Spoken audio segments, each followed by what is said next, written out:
Bismillahirrahmanirrahim. Today's lecture is Physical Properties of Soil. This is part of course SCS 301, final portion. And the first physical property which we are going to discuss is soil texture. Soil texture basically तीन चीज़ों का मजमूआ होता है, या इसको कह लें कि हम कि तीन छोटे पार्टिकल्स मिल के एक सॉइल की साख्त बनाते हैं, एक टेक्सचर बनाते हैं उसका। वो तीन पार्टिकल्स हैं सैंड, सिल्ट और क्ले। ये तीनों किस तनासुब में मिलते हैं और किस तनासुब में मिल के ये एक साख्त बना देते हैं, एक सॉइल बना देते हैं, उसे हम सॉइल टेक्सचर कहते हैं। अगर इसकी डेफिनेशन देखी जाए, soil texture is the relative proportion of sand, silt and clay. यहाँ पे sand, silt और clay soil particles हैं मुख्तलिफ किस्म के। जैसे राइट साइड पे आपको दिखाया गया है sand का पार्टिकल, जैसे आप लोगों ने देखे हुए sand के पार्टिकल। sand का पार्टिकल एक बड़ा है। silt भल जिसे कहते हैं हम, नहरों के अंदर से निकाली जाती है, वो भल जो है वो पार्टिकल है। और clay सबसे छोटा, चिकनी मिट्टी जो होती है, ये वही वाली। sand, silt और clay, इन तीनों ये किस तनासुब में आपस में मिलते हैं और सॉइल बनाते हैं, इसको हम सॉइल टेक्सचर कहते हैं। और जो आगे डायमीटर्स दिए हुए हैं ये आपको नेक्स्ट स्लाइड में मैं दिखाता हूँ। यहाँ पे आप देख सकते हैं सैंड की कुल 5 यहाँ पे सब कैटेगरीज बनाई गई हैं। वेरी कोर्स सैंड जो कि 1 to 2 मिलीमीटर इन डायमीटर होती है, मतलब ये पार्टिकल सबसे बड़ा पार्टिकल सैंड का होता है। आपने रेत देखी होगी, कुछ बड़े पार्टिकल्स की होती है, कुछ छोटे पार्टिकल्स की सैंड होती है। तो ये सबसे ज्यादा बड़े कोर्स बड़े पार्टिकल्स। इसके बाद है कोर्स सैंड, 0.5 to 1 मिलीमीटर इसका डायमीटर होता है। Similarly medium sand 0.25 to 0.5। इसके बाद फाइन सैंड, फाइन सैंड जो है 0.1 to 0.25 और वेरी फाइन सैंड 0.05 to 0.1। और ये जो आखिर में बताई गई है ना, फाइन सैंड और वेरी फाइन सैंड, ये दोनों घरों की तामीर में जो रेत इस्तेमाल होती है ये उसमें यूज होते हैं। इसके बाद सिल्ट, सिल्ट जो है 0.02 से 0.05 तक होती है। सिल्ट के बाद आती है clay. Clay is less than 0.002 millimetre in diameter. आप खुद अंदाजा लगा सकते हैं कि क्ले जो है और सैंड जो है उसके डायमीटर में कितना डिफरेंस है। इसका मतलब क्ले बहुत ही छोटे, बहुत ही फाइन किस्म के पार्टिकल्स होते हैं। अगर हम नेक्स्ट चलें तो यहाँ पे आपको दिखाया जा सकता है, ये जो बड़ा येलो कलर का ये आपको दिखाई दे रहा है, ये सारा का सारा ये सैंड का पार्टिकल है। उसके मुकाबले में जो ब्लू कलर का है ये सिल्ट का पार्टिकल है। और ये छोटा सा डॉट यहाँ पे आपको दिखाई दे रहा है, दिस इज क्ले। तो यहाँ से आपको क्लियर हो जाएगा कि ये क्या है। अब नेक्स्ट चलते हैं importance of soil texture. Drainage, सबसे पहला सॉइल टेक्सचर का पता हो तो हमें पता चल जाता है कि ड्रेनेज कैसा है किसी सॉइल का।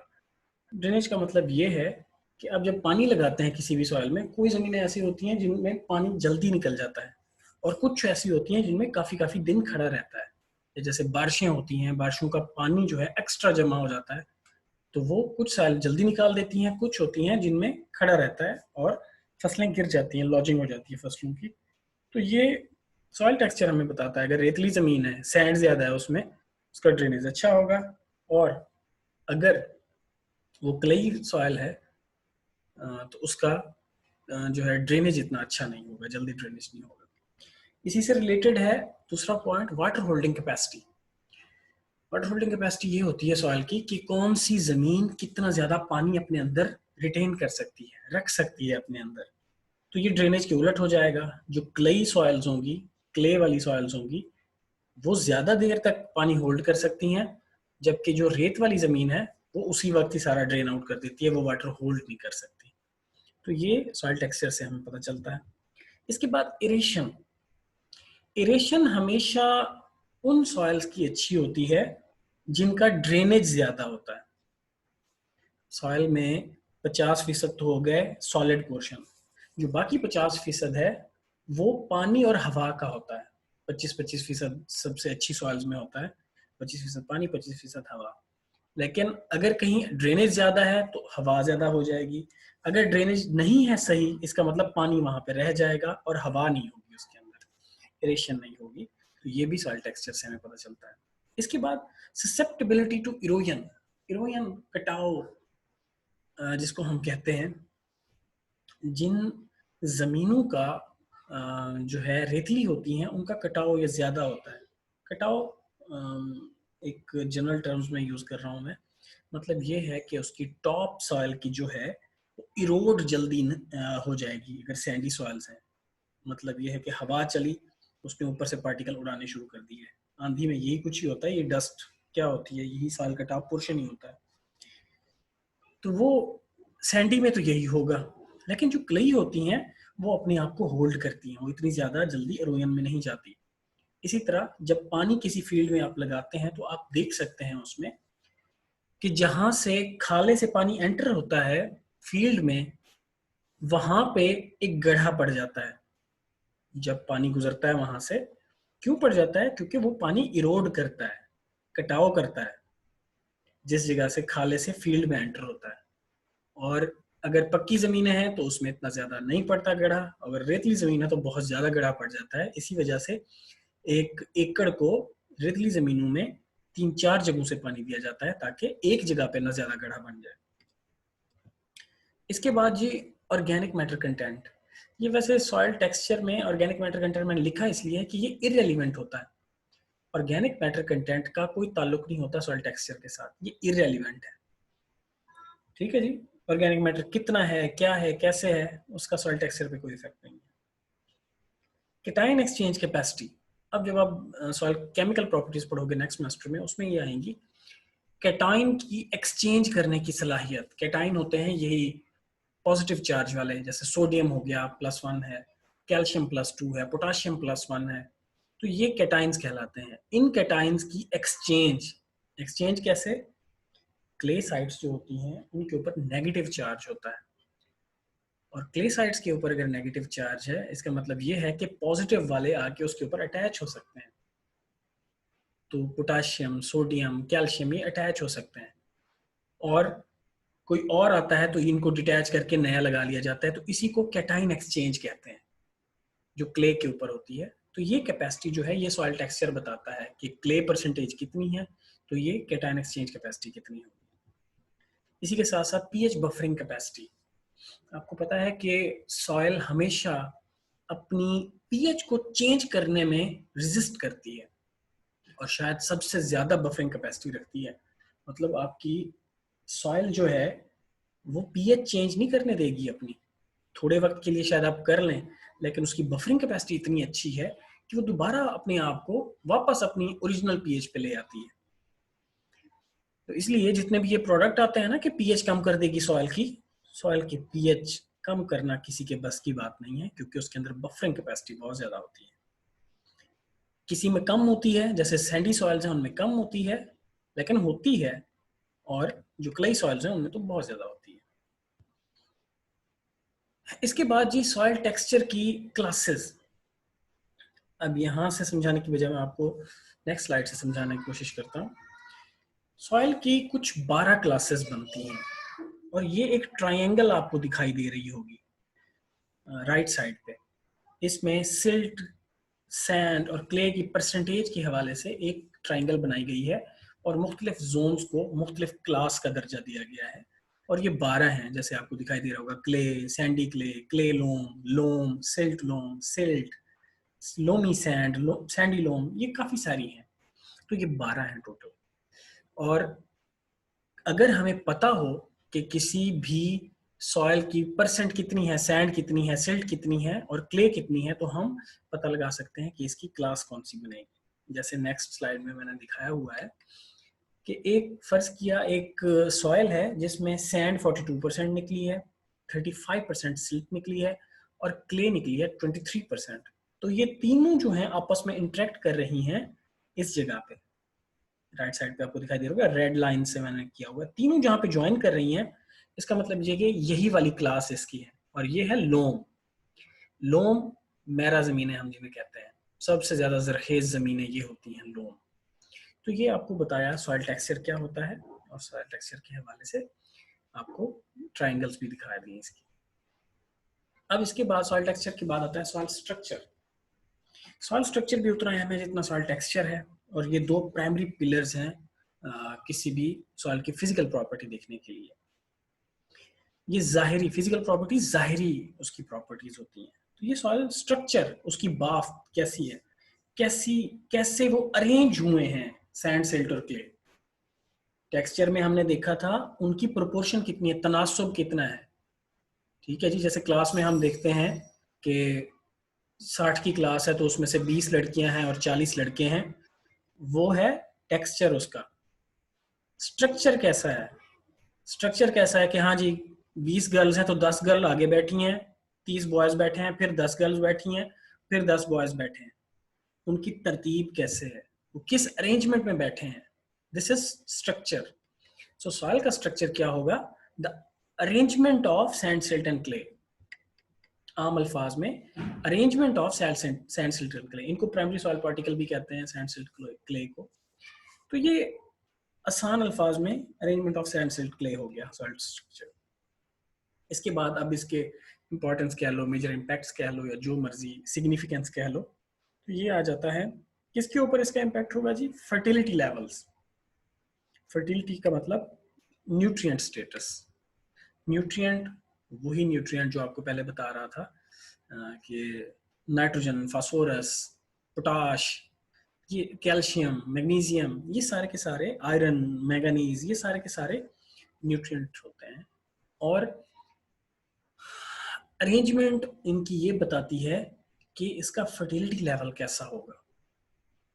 कैसे, अगर कोई भी सॉइल, उसका स्ट्रक्चर सही तरह से डेवलप नहीं है तो वो अपने न्यूट्रिएंट्स को होल्ड ही नहीं कर पाएगी। ठीक है जी, ना न्यूट्रिएंट्स को होल्ड कर पाएगी, ना पानी को होल्ड कर पाएगी। अगर पानी होल्ड नहीं कर सकती तो इसका मतलब उसका ड्रेनेज ज्यादा हो जाएगा।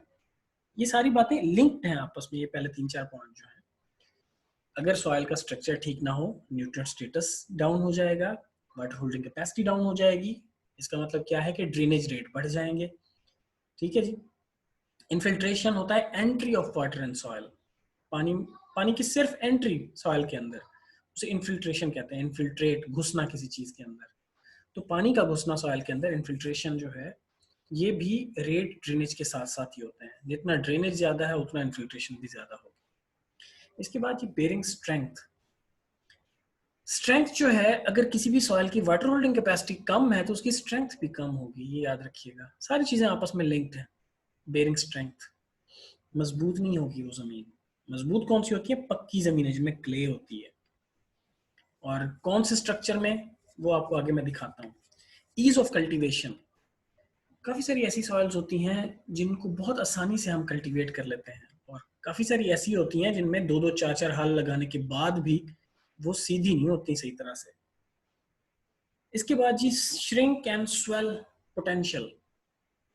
ये थोड़ा सा आपके लिए डिफिकल्ट पॉइंट है, इसलिए कि क्ले जो है, क्ले की एक खसूसियत होती है कि वो जब पानी उसको लगता है तो वो स्वेल कर जाती है, और जब पानी ड्राई होती है, वो पानी खत्म होता है तो वो श्रिंक कर जाती है। स्वेल एंड श्रिंक, फूल जाना और सिकुड़ जाना।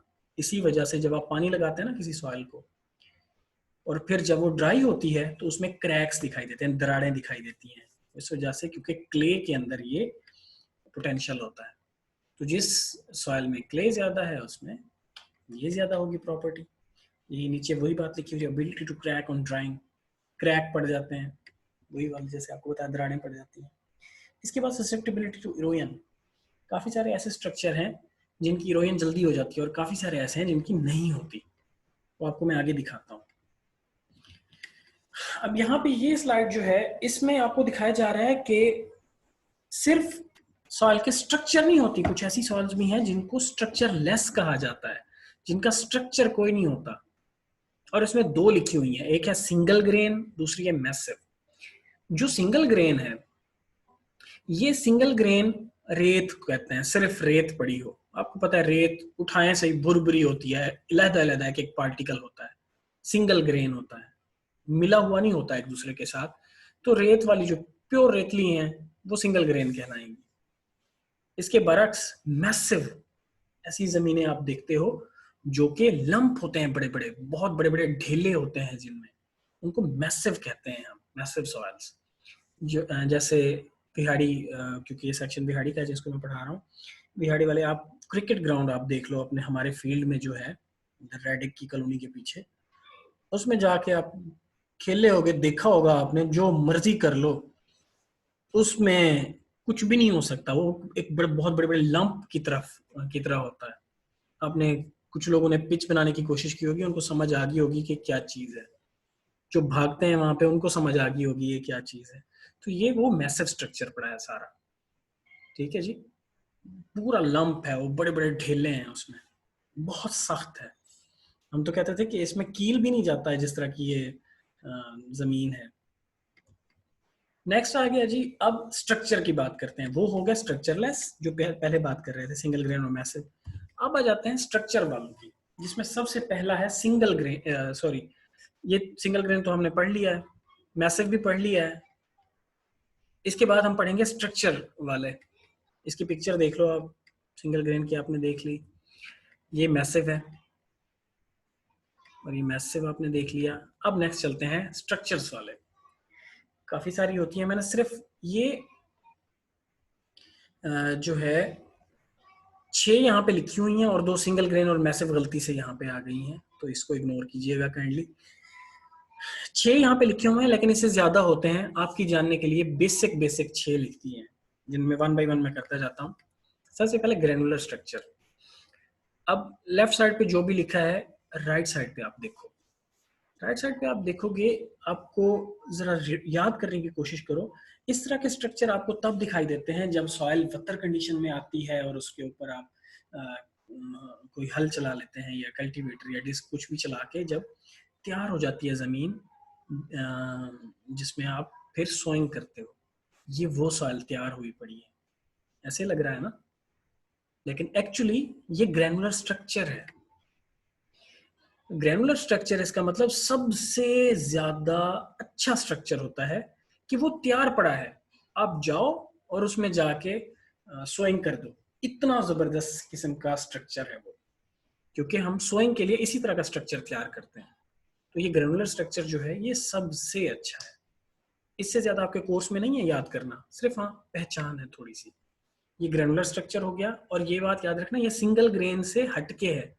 ग्रैन्युलर, दानेदार जिसे हम कह रहे हैं, वो था सिंगल ग्रेन, इलादा इलादा। यहाँ पे आपको एग्रीगेट भी दिखाई देंगे, यहाँ पे ग्रैनुलर के अंदर आपको एग्रीगेशन दिखाई देगी, कुछ मिले मिले दिखाई देंगे, जबकि सिंगल ग्रेन में ये नहीं होता। ग्रैनुलर के बाद ब्लॉक की स्ट्रक्चर, छोटे छोटे ब्लॉक्स होते हैं इसके अंदर, इरेगुलर किस्म के, आपको राइट साइड पे पिक्चर्स में दिखाई भी जा रहे हैं, इरेगुलर किस्म के ब्लॉक्स हैं।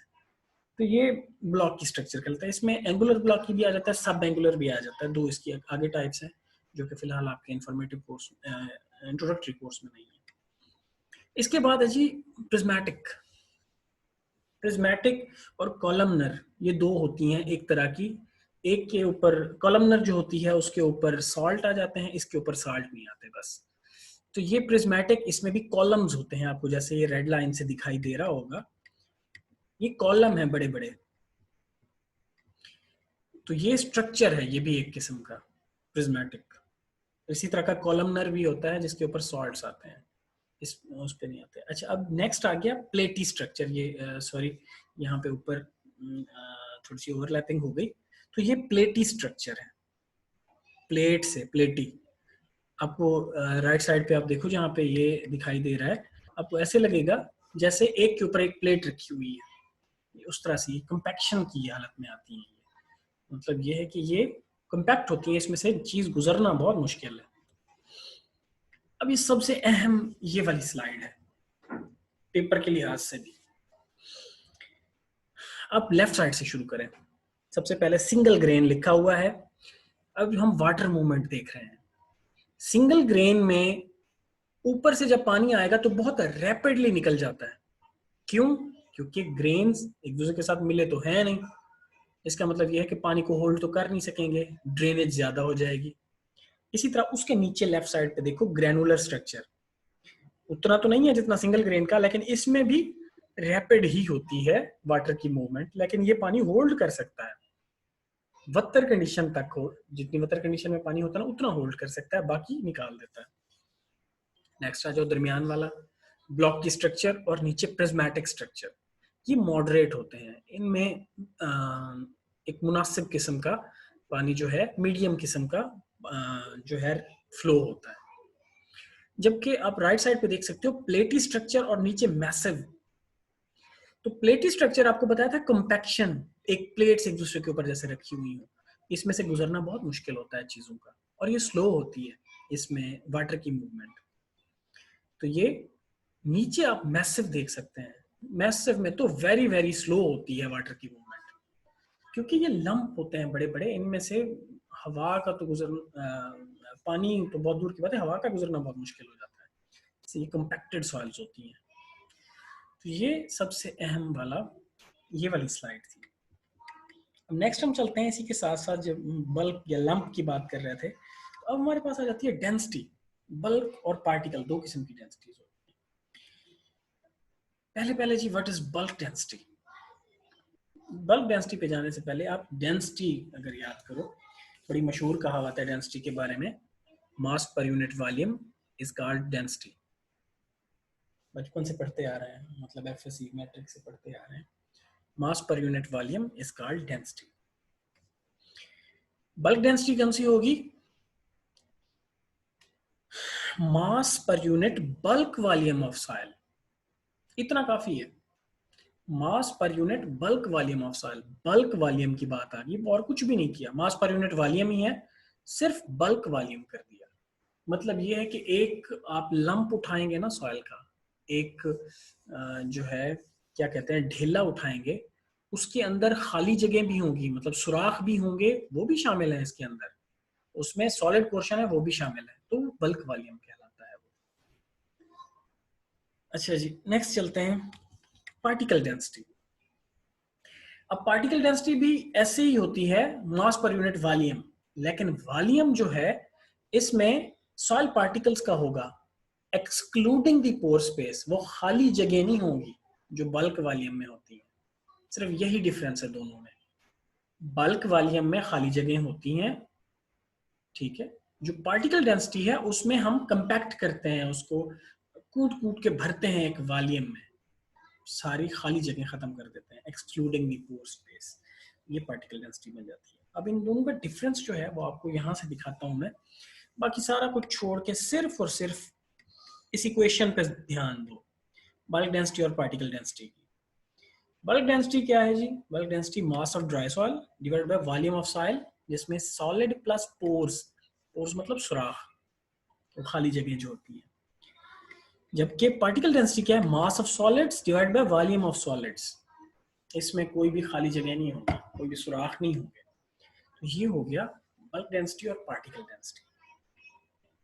अब जनाब इसके आगे चलते हैं, अब हम पोर्स की बात की है, इन सुराखों की, इन खाली जगहों की, आगे हम वो भी देख लेते हैं। पोर स्पेस, ये कौन सी स्पेस होती है?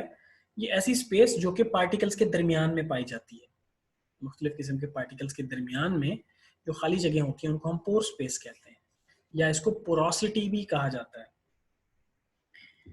अब ये स्लाइड बहुत अहम है, अब इसमें आप देख सकते हो पार्टिकल साइज और पोर स्पेस के ऊपर क्या इफेक्ट होता है, और ऊपर मैंने लिखा हुआ है मैक्रो पोर्स और माइक्रो पोर्स, मैक्रो बड़े, माइक्रो छोटे। अब यहाँ पे नीचे आ जाओ, लेफ्ट साइड से स्टार्ट करते हैं, जो बड़े बड़े आपको ये ग्रेवल के बनाई हुई हैं बड़ी बड़ी 6 जो आपको गोल दायरे नजर आ रहे हैं, मतलब ये है कि ग्रेवल स्टोनी जो सॉइल्स होती है ना, स्टोन्स जिसके अंदर ज्यादा होते हैं, दरिया के साथ साथ वाली जो होती है स्टोन्स या ग्रेवल जिनको हम कहते हैं, छोटे स्टोन्स को ग्रेवल कहते हैं। तो ग्रेवल्स जो होते हैं जिनमें, उनमें बड़ी बड़ी खाली जगह आती हैं दरमियान में। ऐसे ही इमेजिन कर लो कि अगर फुटबॉल 10 पड़े हों तो उनके दरमियान में कितनी खाली जगह होंगी, और ऐसे ही 10 टेनिस बॉल्स पड़ी हों उनके दरमियान कितनी खाली जगह होगी, थोड़ी थोड़ी होगी, यही फर्क है।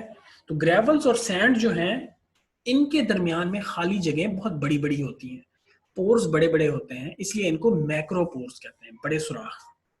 जबकि सिल्ट और क्ले जो है उसमें आप देख सकते हो उसमें बहुत छोटे छोटे सुराख बनते हैं, क्ले में तो आपको बहुत ही छोटे दिखाई देते हैं। तो ये माइक्रोपोर्स कहलाते हैं, बहुत छोटे वाले पोर्स। तो ये जी पोर स्पेस, मैक्रोपोर्स और माइक्रोपोर्स हो गए। तो अब हम इनसे निकल के, अब माइक्रोपोर्स और मैक्रोपोर्स की बात हुई है, ये खाली जगह जो है इनमें क्या होती है, हवा। तो नेक्स्ट हम चलते हैं हवा की तरफ, सॉइल एरेशन। सॉइल एरेशन जो है continuous movement of soil, continuous movement of air and soil, इतना याद करना काफी है। हवा की मूवमेंट सॉइल के अंदर, इसको हम एरेशन कहते हैं। हमने सिर्फ कंसेप्ट समझने हैं, रट्टे नहीं लगाने हैं। सो एयर की मूवमेंट सॉइल के अंदर सॉइल एरेशन कहलाती है। अब इस स्लाइड से आप ये देख सकते हैं कि बिफोर वाली जो आपने देख रहे हैं एक जगह, उसमें शैलो रूट्स हैं, कंपैक्टेड सॉइल्स है, लेकिन जो ही उसके अंदर वाटर, ऑक्सीजन का मतलब है एयर दी गई और न्यूट्रिएंट्स दिए गए, उनकी ग्रोथ बढ़ने लगी।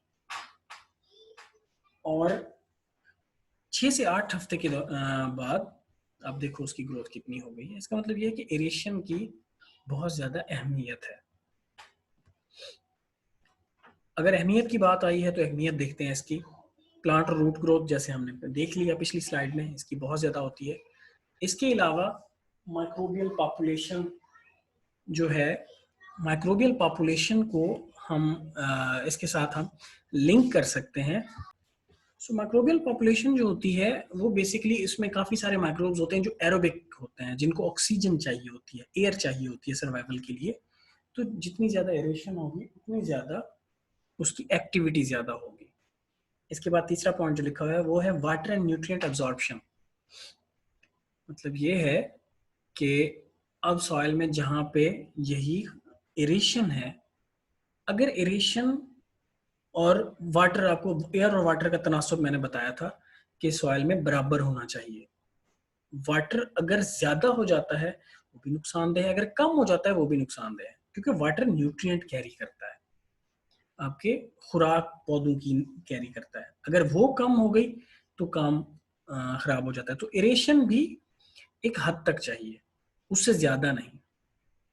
50% हो गया सॉलिड, 25% पानी, 25% हवा। तो ये एक बेहतरीन तनासुब होता है। अब इसके बाद हम देखते हैं अगर कहीं पे पोर एरेशन हो तो क्या होता है। मतलब ये कि जहां पानी ज्यादा खड़ा हो जाता है वहां पे क्या होता है, उसमें टॉक्सिक मटेरियल बनने शुरू हो जाते हैं।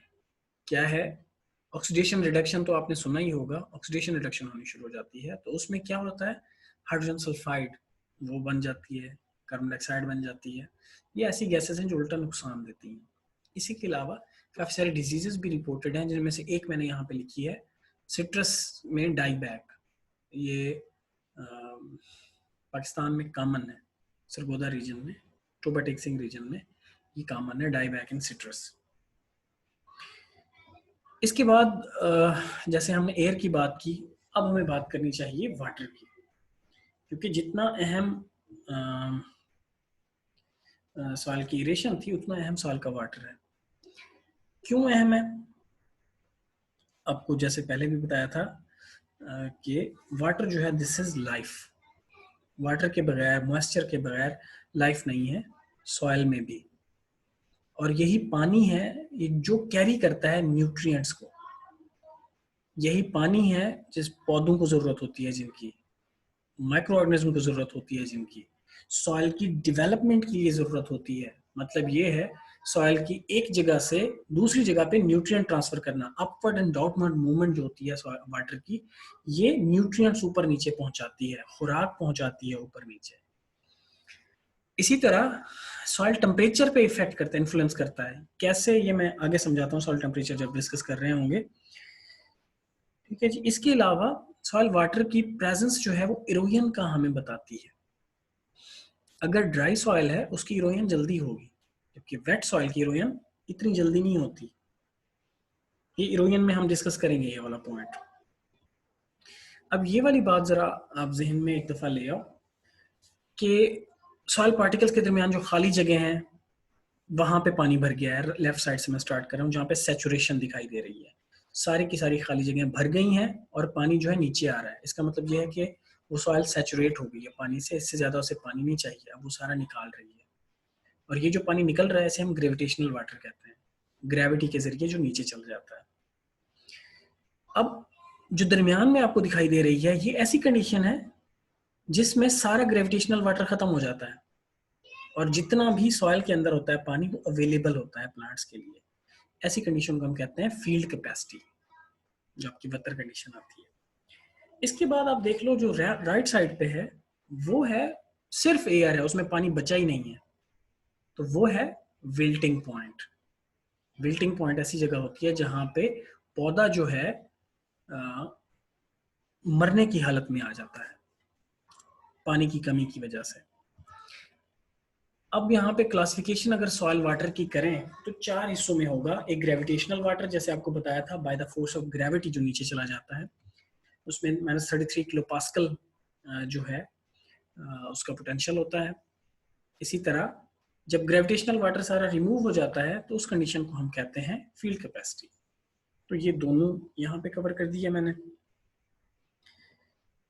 उसके बाद आता है परमानेंट विल्टिंग पॉइंट, जैसे हम पिछली स्लाइड में भी देख चुके हैं। परमानेंट विल्टिंग पॉइंट आता है -1500 किलो पास्कल पे, या ये याद रखिएगा -33 किलो पास्कल पे आ रहा था सेचुरेशन या ग्रेविटेशनल वाटर, -1500 किलो पास्कल पे आ रहा है परमानेंट विल्टिंग पॉइंट। ऐसी जगह जहां पे पौधा अगर पहुंच जाए परमानेंट विल्टिंग पॉइंट पे, उसको जितना मर्जी पानी और दे दो वो वापस सरवाइव नहीं कर सकता, वो सिर्फ मरने वाली हालत में होता है, मरता है पौधा वहां से, वापस सरवाइव नहीं कर सकता। इसको हम परमानेंट विल्टिंग पॉइंट कहते हैं।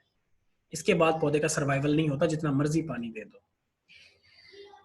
जो राइट साइड पे लिखा हुआ है प्लांट अवेलेबल वाटर, इसका मतलब ये है कि -33 किलो पास्कल से -1500 किलो पास्कल के दरमियान ग्रेविटेशनल वाटर से लेके परमानेंट विल्टिंग पॉइंट के दरमियान में, सैचुरेशन से परमानेंट विल्टिंग के दरमियान में जितना भी पानी होगा वो सारा अवेलेबल वाटर होता है। तो ये 4 क्लासिफिकेशन थी और चारों आपको बता दूं।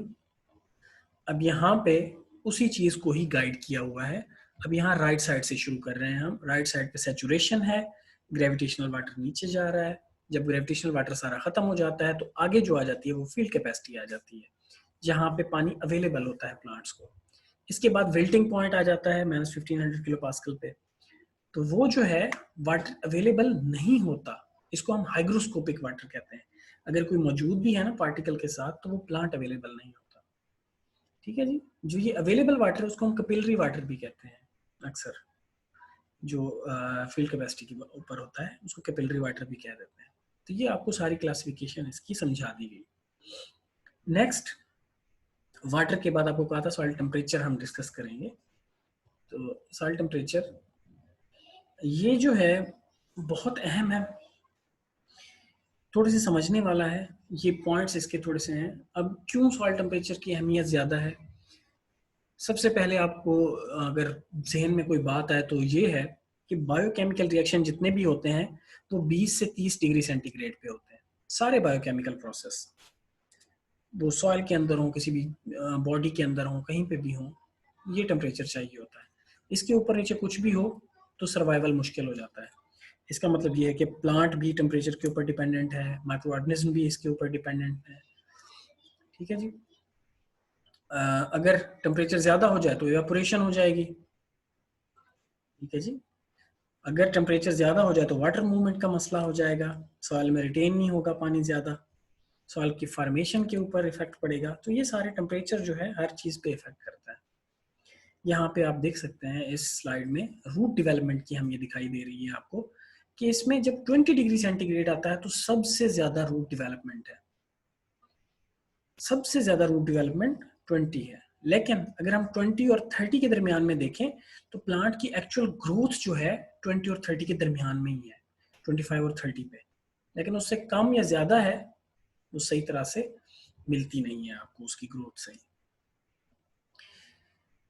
तो ये लास्ट स्लाइड से पहले एक क्वेश्चन है मेरा आप लोगों से, पेपर के हवाले से भी बहुत अहम है। एक ड्राई सॉइल है और एक वेट सॉइल है। ड्राई सॉइल मतलब ऐसी सॉइल जिसमें पानी नहीं लगा हुआ, बिल्कुल ड्राई है, और दूसरी सॉइल है जिसमें पानी लगा हुआ है वो वेट सॉइल है। किसका टेम्परेचर ज्यादा होगा? वेट सॉइल का ज्यादा होगा या ड्राई सॉइल का ज्यादा होगा? अच्छा जी, इसका आंसर आपको मैं कर देता हूं। ड्राई सॉइल का टेम्परेचर कम होता है, वेट सॉइल का टेम्परेचर ज्यादा होता है। अब आप कहोगे कि सारे कंसेप्ट ही उलट कर दिए, क्योंकि आपको बड़े बुजुर्ग बताते होंगे जी कि अगर कहीं पे भी आपने दरख्त के नीचे बैठना है तो पानी का छिड़काव कर दें, ठंडी हो जाती है ज़मीन। तो ये जो कंसेप्ट मैंने आपको बताया ये तो उसके उलट हो गया। अगर आप देखें top of soil, top of soil evaporate, उसके ऊपर पानी होगा। जब आप छिड़काव करते हैं ना सॉइल के ऊपर, पानी इवेपोरेट होता है, वो कूलिंग इफेक्ट काज करता है। लेकिन आपके बड़े बुजुर्ग ये भी कहते होंगे पानी का छिड़काव करना, ज्यादा पानी ना डाल देना, हबस करेगा। तो बेसिकली हबस क्या होती है? वही पानी जो है हीट को ट्रैप कर लेता है अपने अंदर।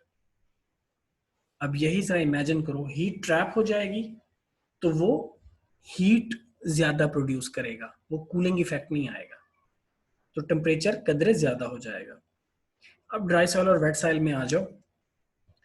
ड्राई सॉइल में जितना टेम्परेचर है वेट सॉइल में उससे कदरे ज्यादा होगा। क्यों? क्योंकि पानी की जो हीट को अपने अंदर ट्रांसफर करने की सलाहियत है वो एयर से 3000 गुना कम होती है। हीट ट्रांसफर जितनी ज्यादा होगी उतना टेम्परेचर कम हो जाएगा। एयर में जो अगर एयर है उसमें टेम्परेचर जो है वो हीट ट्रांसफर करती रहती है। जैसे सैंड की अगर बात करो, बचपन में आप पता नहीं खेले हो या नहीं खेले, सैंड में अगर आप ऊपर से बिल्कुल गर्मियों के दिनों में भी अगर आप ऊपर से सैंड बहुत गर्म होगी, लेकिन जो ही आप उसको नीचे से निकालते हो वो ठंडी निकल आती है। क्यों? क्योंकि उसमें सारी एयर होती है, वाटर नहीं होता इतना ज्यादा, जिसकी वजह से उसकी नीचे वाली लेयर्स ठंडी रहती है। जबकि वेट सॉइल अगर है, वेट सॉइल गर्मियों में अगर आप उसके ऊपर जाओगे तो वो हवस कर रही होगी, उल्टा आपको टेम्परेचर ज्यादा वहां पे महसूस होगा। तो ये क्यों? क्योंकि पानी जो है वो हीट को ट्रांसफर नहीं कर पाता, वो हीट को वहां से निकाल नहीं सकता वहां से इतनी जल्दी। इसीलिए अगर गर्मियों में कहीं पे पानी लगा हुआ हो तो आप साथ में से गुजरते हैं, आपको उल्टा हीट महसूस होती है। तो ये ड्राई सॉइल और वेट सॉइल का फर्क था। ये आपके फाइनल पोर्शन का हिस्सा है, और इसके अलावा कोई क्वेश्चन हो आप पूछ सकते हो इसमें भी और ग्रुप में भी। So that was all about this presentation.